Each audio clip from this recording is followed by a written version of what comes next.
A battle in Colombia over how to handle people suffering from post-traumatic stress disorder, specifically first responders. A bill in the state Senate suggests covering PTSD under workers' compensation, but that bill is stalled and first responders are becoming frustrated. News 2's Macy McLeod joins us in the studio with more. Carolyn, the way the law stands now, PTSD is only covered under workers' compensation for first responders if they have a physical injury too. But Senate Bill 429 would cover PTSD for police officers, firefighters, and EMS no matter what. Workers' comp and our state law doesn't take the effect of what first responders do on a day in and day out basis. They don't take that as seriously as they should. Deputy Michael Ackerman struggled with PTSD starting in 2014 after he saw his friend and colleague, Deputy Joe Mataskovic, killed while responding to a call for the Charleston County Sheriff's Office. Psychologists say PTSD in first responders is common.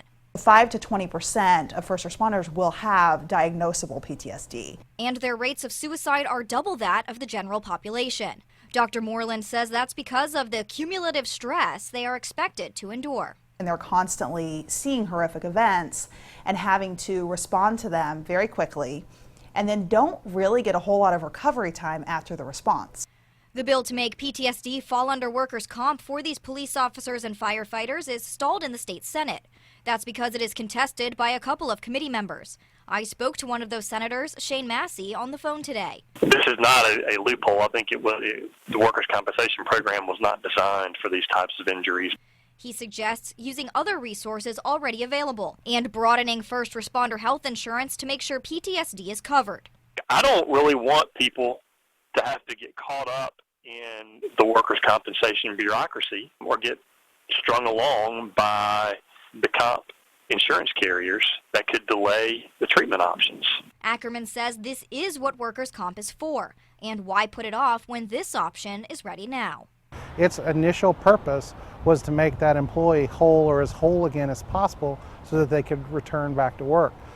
Picking out that PTSD shouldn't be covered is not the purpose of what workers' comp is supposed to be about. We're talking about huge percentages of people who have symptoms of PTSD or maybe even full-blown PTSD and aren't going in for treatment because they just aren't able to do so and it's not supported. And for anyone who is struggling with PTSD and is looking for help, I have resources from MUSC's Institute of Psychiatry posted on our website, counton2.com. Macy McLeod, News 2.